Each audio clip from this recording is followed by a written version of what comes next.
Erling Braut Haaland, Norwegian striker. মানুষ তাকে গোল মেশিনও ডাকেন, অর্থাৎ প্রতি ম্যাচেই গোল করাই তার কাজ। গোল করা যেন হাল্যান্ডের কাছে কোনো ব্যাপারই না।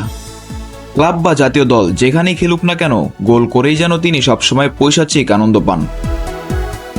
আর্লিং হাল্যান্ডের হ্যাটট্রিকে কাজাখস্তানকে 5-0 গোলে উড়িয়ে দিল নরওয়ে।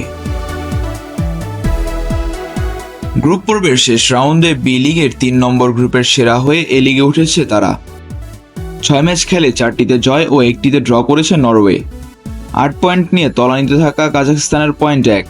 6 ম্যাচ খেলে 4টিতে জয় ও 1টিতে ড্র করেছে নরওয়ে। নরওয়ের পয়েন্ট 8। তলানিতে থাকা কাজাখস্তানের পয়েন্ট 1। দেশের ফুটবল ইতিহাসের সর্বোচ্চ গোলদাতার রেকর্ডটি গত মাসেই গড়েছেন হাল্যান্ড। ম্যানচেস্টার সিটি তারকা জাতীয় দলের হয়ে জালের দেখা পেয়েছেন গত ম্যাচেও, স্লোভেনিয়ার বিপক্ষে 4-1 ব্যবধানে জয়ের পথে। সেই ধারাবাহিকতায় কাজাখস্তানের বিপক্ষে 23তম মিনিটেই গোলের দেখা পান হাল্যান্ড। সতীর্থের প্রচেষ্টা ব্যর্থ হওয়ার পর ফিরতি বল পেয়ে জালে পাঠান তিনি। 37তম মিনিটে হেডে ব্যবধান দ্বিগুণ করেন তিনি। এরপর 71তম মিনিটে বক্সের বাইরে থেকে শটে হ্যাটট্রিক পূরণ করেন 24 বছর বয়সী এই ফরওয়ার্ড। এছাড়া এই ম্যাচে গোলের দেখা পেয়েছেন আলেকজান্ডার সরলত ও অ্যান্তোনিও নুসা। ক্লাব ও জাতীয় দল মিলিয়ে নরওয়ের এই তারকার 25তম হ্যাটট্রিক এটি।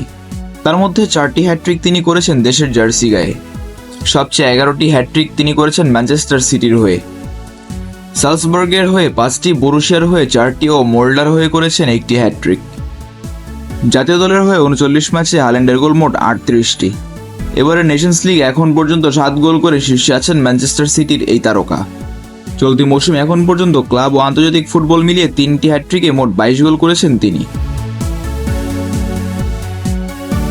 বছরের শেষ ম্যাচটি খেলে ফেললেন আর্লিং হাল্যান্ড ও নরওয়ে ফুটবল দল এবং জয় দিয়ে শেষ করল বছর। আসছে বছর অপেক্ষা করতে হবে বিশ্বকাপ বাছাই উয়েফা নেশনস লিগের ম্যাচগুলোর জন্য। Mizanur Rashid, team sports.